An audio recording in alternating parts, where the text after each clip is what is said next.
gikan na dayon din ni mga kasyat puno sa iyang main circuit breaker.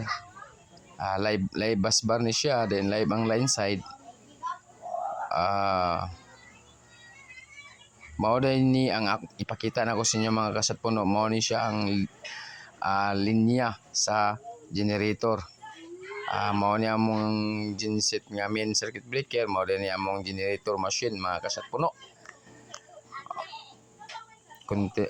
Kini siya mga kasyat puno, naraw mao ni siya ang gikan sa genset mga kasyat puno. Dayon pag umanday din ni sa duha ka main circuit breaker mga kasyat puno, padulong na dayon ni sa distribution panel. Mao ni ang tulo ka wire, 3 piece.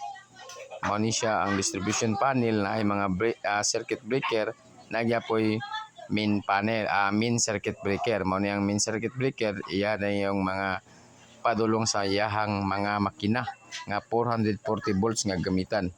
Pero kung mogamit mo og 220 volts mga kasyat puno, kinahanglan mo mogamit og transformer nga step down.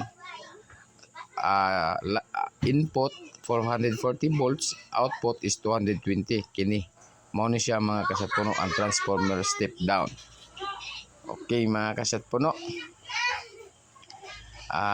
ninaot ako mga kasyat puno, like and share and follow mga kasyat puno para mapadayon nato ang tutorial sa electrical para ni sa mga baguhan nga bagong tumutuon mga kasyat puno. Thank you. Kasyat puno, daghang kayong salamat. Thank you for watching mga kasyat puno.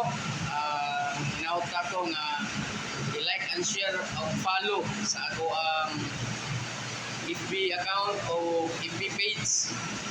Kasyat puno 16 ang akong FB page mga kasyat puno. Dayon ang ako ang YouTube channel is Melusa mga kasyat puno. Thank you for watching mga kasyat puno.